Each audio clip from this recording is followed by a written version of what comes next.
বলছেন আসসালামু আলাইকুম শেখ ওয়ালাইকুম সালাতুল্লাহ। আমার নাম ইসমাইল হক, পশ্চিমবঙ্গ মুর্শিদাবাদ থেকে বলছি। শেখ, জুমার দিনে দেরি করে এসে 5-6 কাতার ভেঙে ভেঙে এগিয়ে গিয়ে আজান দেওয়া যাবে কি? যিনি আজান দেবেন তিনি আগে চলে আসবেন, এটি ভালো হবে। কিন্তু মানুষের কাঁধের ওপর দিয়ে ডিঙিয়ে গিয়ে 5-6 কাতার ডিঙিয়ে, মানে অনেক লোকের ডানে বামে সরিয়ে মানুষকে কষ্ট দিয়ে সামনে যাওয়া, এটি নিষেধ করে নবী সাল্লাল্লাহু আলাইহি ওয়াসাল্লাম।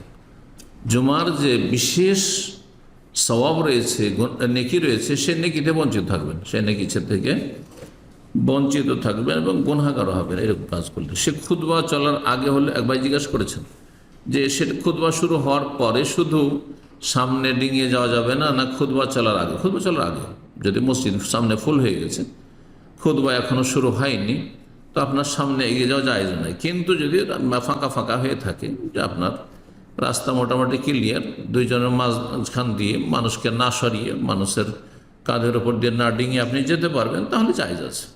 ফাঁকা ফাঁকা অনেক সময় বসে থাকে, এখন ফাঁকা ফাঁকা কেউ বসে আছে, সেই জন্য আপনি সামনে যাবেন না, অবশ্যই যাবেন। কিন্তু কাতার ফুল আছে, এখন সামনে গেলে আপনাকে দুজনকে একটু করে সরাইতে হবে, বা কাঁধের ওপর দিয়ে আপনাকে ডিঙিয়ে যেতে হবে।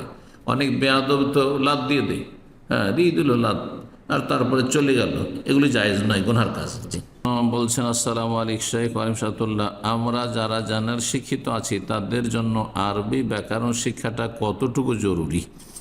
আমরা যদি খুব ভালো আরবি না জানি, তাহলে আমরা নিজেকে তালেবুল ইলম দাবি করতে পারবো না, বা মানুষের মাঝে দাওয়াতি কাজ করতে পারবো না। প্রথম কথা, জানা শিক্ষিতদের জন্য আরবি ব্যাকরণ শিক্ষাটা কতটুকু জরুরি। দিন শিখা ফরজ, আরবি ব্যাকরণ শিখা ফরজ নয়।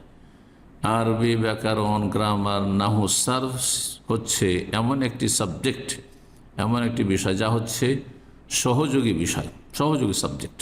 অর্থাৎ আরবি ভাষায় দক্ষতা লাভের উদ্দেশ্যে আপনাকে গ্রামার শিখতে হবে। যে কোনো ভাষার গ্রামার শিখার উদ্দেশ্য, মুখ্য উদ্দেশ্য না, উদ্দেশ্য হচ্ছে সেই ভাষা সম্পর্কে গভীর জ্ঞান অর্জন করা।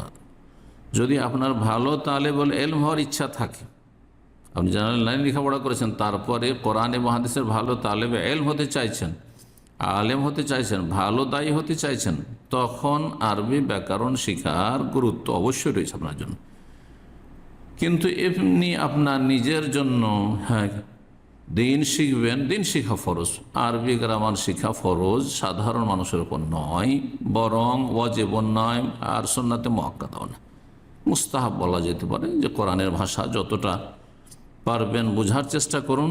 আল্লাহ রাব্বুল আলামিন আমাকে, আপনাকে, সবাইকে তৌফিক দান করেন।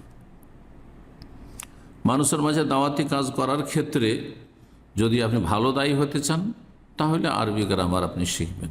আর যদি মনে করেন যে আমি যতটা শিখলাম কোরআনে বা হাদিসে, বয়স হয়ে গেছে, এখন আরবি গ্রামার আপনি সেগুলি ধারণ করে রাখতে পারবেন না, এই ক্ষেত্রে মেহনত করে আপনার লাভ হবে না। বয়স হয়ে গেছে, 30 পার 40 পার হয়ে গেছে, তাহলে এখন আর গ্রামার শিখবেন কি? এখন আপনি কোরআনে হাদিস শিখেন, আকিদা শিখেন, আর আপনি হাদিসের সহিহ জয়ীফ জানেন কিছু, আর তারপর দিনের মসলা মাসাইল জানেন, আর আপনি নিজেকে আপনি সুসজ্জিত করুন এলম দ্বারা, নিজের অজ্ঞতা দূর করুন, নিজের ফরজ আইন বা ফরজে কিফায়া আদায় করুন, এবং অন্যকেও যতটা জানছেন আপনি ভালোভাবে, সেটা অন্যকেও আপনি জানান। আল্লাহ তৌফিক দান করেন।